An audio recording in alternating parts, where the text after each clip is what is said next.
17장. 아히도벨이 압살롬에게 제안했다. 제가 12,000명을 선발하여 오늘 밤 다윗을 쫓아가겠습니다. 그가 기진맥진해 있을 때 불시에 그를 덮치겠습니다. 그러면 모든 군대가 도망칠 텐데 저는 다윗만 죽이겠습니다. 그리고 나서 신부를 신랑에게 되돌려주듯 군대를 왕께 돌려드리겠습니다. 왕께서 찾는 사람은 어차피 한 명이 아닙니까? 그러면 모든 사람이 평안하게 될 것입니다. 압살롬은 그것을 탁월한 전략이라 여겼고 이스라엘의 모든 장로도 동의했다. 하지만 압살롬은 아렉 사람 후세를 불러들여라. 그의 말도 들어보자 하고 말했다. 후세가 오자 압살롬이 그에게 물었다. 아히도벨이 이렇게 조언했소. 우리가 그 말대로 해도 되겠소? 그대 생각은 어떻소? 후세가 말했다. 이번에는 적절치 않은 것 같습니다. 왕께서도 알다시피 왕의 아버지와 그의 부하들은 용맹스러운 데다 새끼를 빼앗긴 곰처럼 장뜩 화가 나 있습니다. 그뿐 아니라 백정노장인 왕의 아버지는 이 같은 상황에서 잠을 자다가 붙잡힐 사람이 아닙니다. 지금 우리가 말하고 있는 동안에도 그는 분명 동굴이나 다른 곳에 숨어 있을 것입니다. 그가 매복해 있다가 왕의 부하들을 덮치면 압살롬의 군대가 죽임을 당했다는 말이 금세 퍼질 것입니다. 왕의 부하들이 용감하여 사자의 심장을 가졌다 해도 그런 소식을 들으면 이내 무너지고 말 것입니다.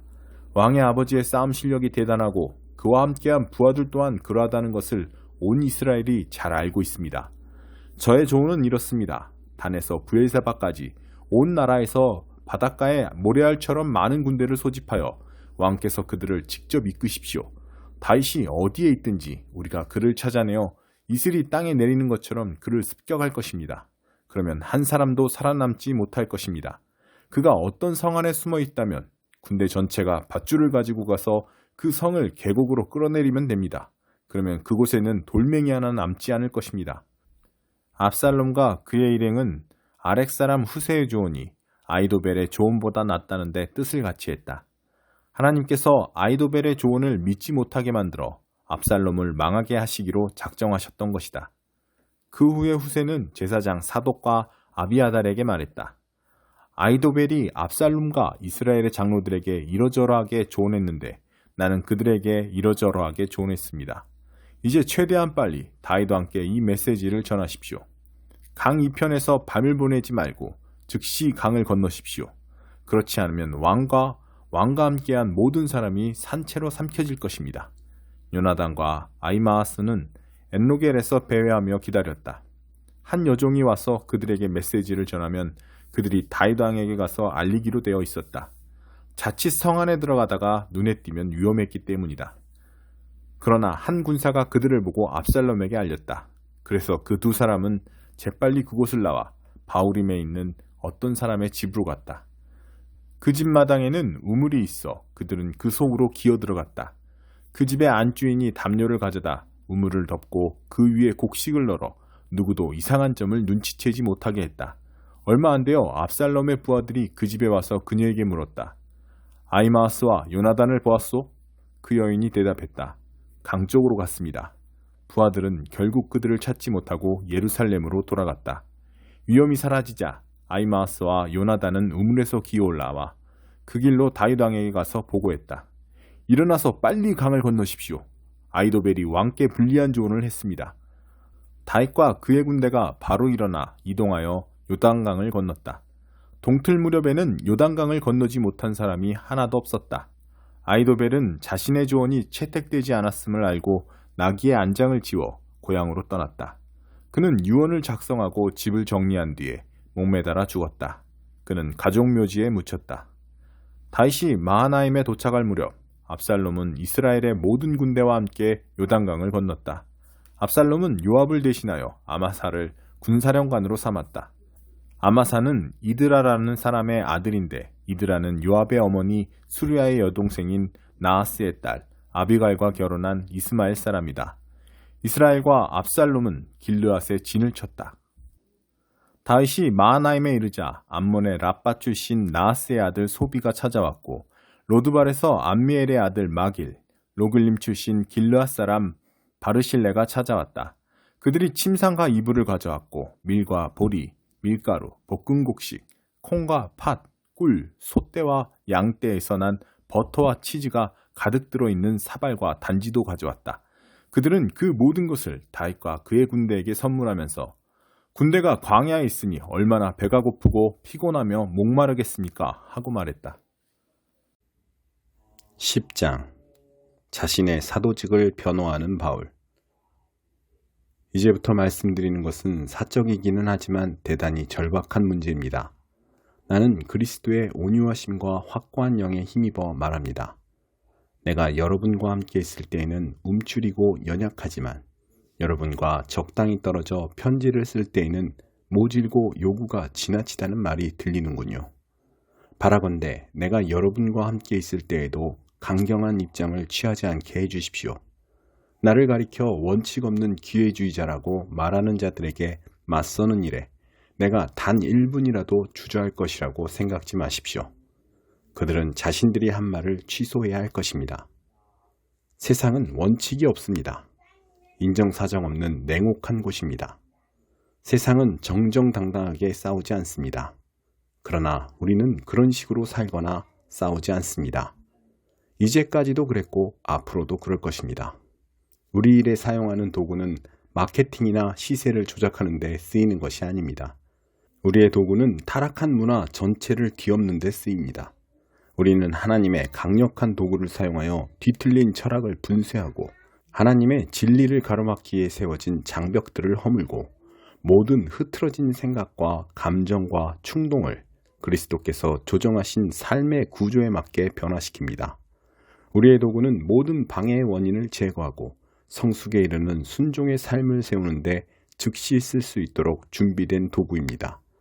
여러분은 명백한 것을 보고 또 보지만 남은 보면서 숲은 보지 못하고 있습니다. 여러분은 그리스도 편에 서 있는 사람의 분명한 본보기를 구하면서 어찌하여 그리도 성급하게 나를 제쳐놓습니까? 나는 내가 그리스도와 함께 서 있다고 확신합니다. 그러니 나를 믿어주십시오. 여러분은 그리스도께서 나에게 주신 권위를 내가 과장해서 말한다고 생각할지 모르겠으나 나는 내 말을 철회할 생각이 없습니다. 내가 몸을 던져 수고한 것 하나하나는 여러분을 넘어뜨리려는 것이 아니라 여러분을 일으켜 세우려는 것이기 때문입니다. 내가 편지로 여러분을 위협한다는 이 소문은 어찌 된 것입니까? 그의 편지는 강하고 설득력이 있지만 그 사람 자신은 나약하고 말도 잘 못한다. 그러한 소문은 면밀히 조사해보면 전혀 근거 없다는 것이 밝혀질 것입니다. 우리는 여러분을 떠나서 편지로 쓴 것을 여러분 곁에 있으면서도 그대로 행하는 사람입니다. 여러분을 떠나 있든 여러분과 함께 있든 편지로 쓰든 직접 말로 하든 간에 우리는 동일한 사람입니다. 우리는 우리보다 낫다고 자처하는 사람들 편에 우리를 끼워 넣으려는 것이 아닙니다. 우리는 그럴 생각이 없습니다. 그러나 비교하고 등급을 매기고 경쟁하는 자들은 사실상 핵심을 놓친 것입니다. 우리는 이 자리에서 터무니없는 주장을 하고 있는 것이 아닙니다. 우리는 하나님께서 우리에게 정해주신 한계에서 벗어나지 않았습니다. 그 한계가 여러분에게까지 미쳐 여러분도 그 안에 포함된다는 사실에는 의문의 여지가 없습니다. 우리는 다른 누군가의 영역을 침범하려는 것이 아닙니다. 우리가 이미 여러분과 함께 있지 않았습니까? 우리는 그리스도의 메시지를 가지고 여러분을 방문한 첫 번째 사람들이지 않습니까? 그런데도 여러분은 우리가 편지를 보내거나 직접 방문하는 것이 우리의 한계를 넘어선 것이 아닌가 의문을 품으니 어찌된 일입니까? 우리는 다른 이들의 적법한 일에 쓸데없이 참견하거나 그들의 직무에 간섭하거나 그들과 똑같은 혜택을 요구하려는 것이 아닙니다. 다만 우리는 여러분의 삶이 믿음 안에서 자라가면서 우리가 확장시키고 있는 일에 여러분이 나름대로 참여하기를 바랄 따름입니다. 우리는 고린도 너머에 있는 지역에 메시지를 전할 때에도 하나님께서 정하신 한계를 넘지 않을 것입니다. 우리는 다른 이들이 이루어 놓은 일을 침범하여 그것을 우리 공로로 삼을 마음이 전혀 없습니다. 공로를 주장하려거든 하나님을 위해 주장하십시오. 여러분이 스스로를 내세우는 것은 하나님의 일에 아무 의미가 없습니다. 하나님께서 여러분을 내세워 주시는 것이 중요합니다. 24장 오물로 뒤범벅된 이스라엘.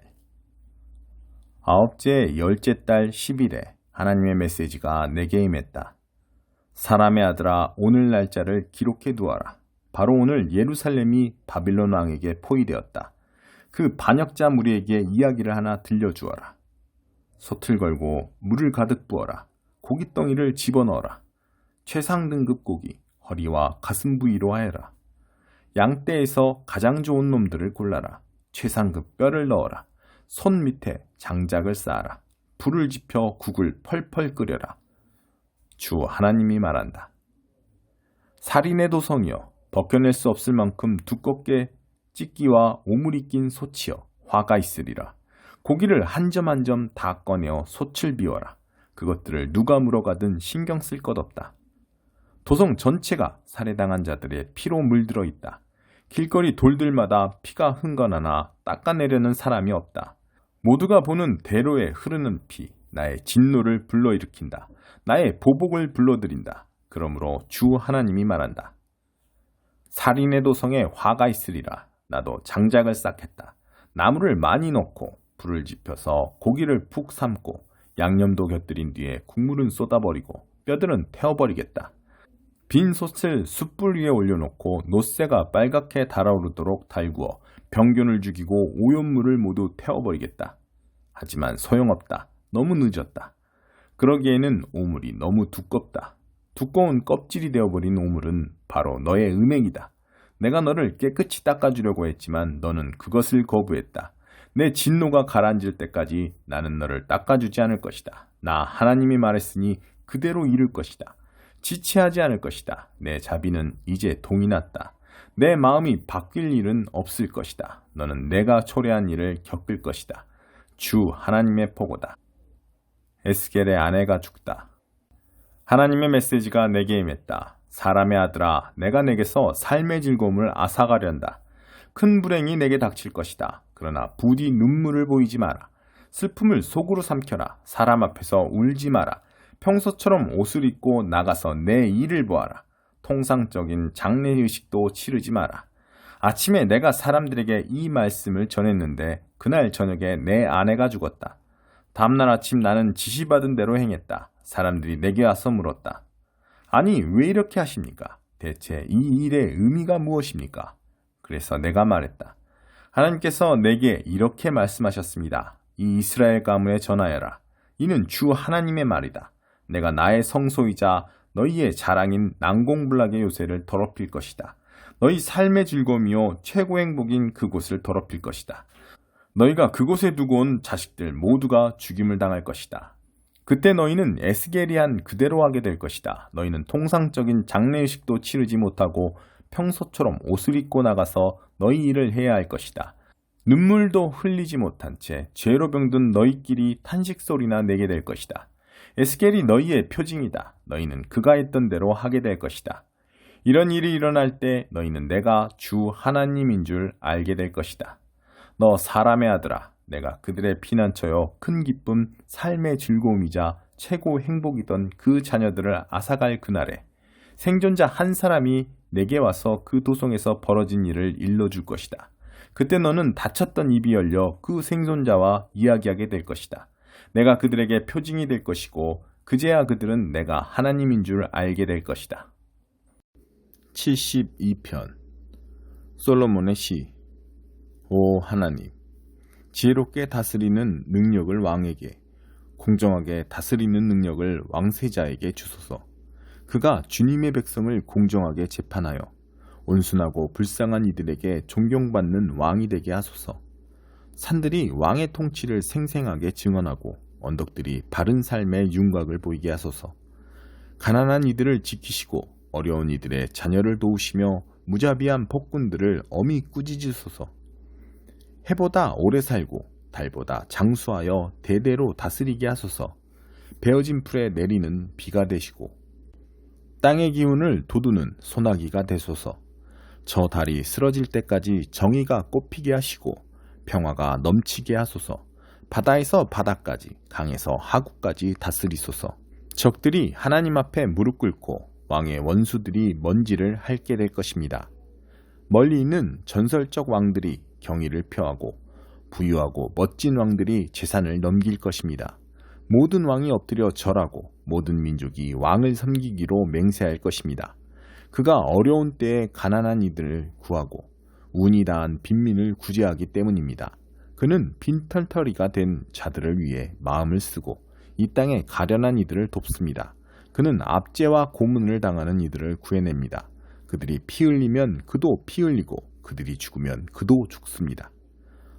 그가 오래오래 살게 하소서. 스바의 황금으로 꾸며주소서. 그를 위해 드리는 기도 끊이지 않게 하시고 아침부터 늦은 밤까지 그에게 복을 내리소서.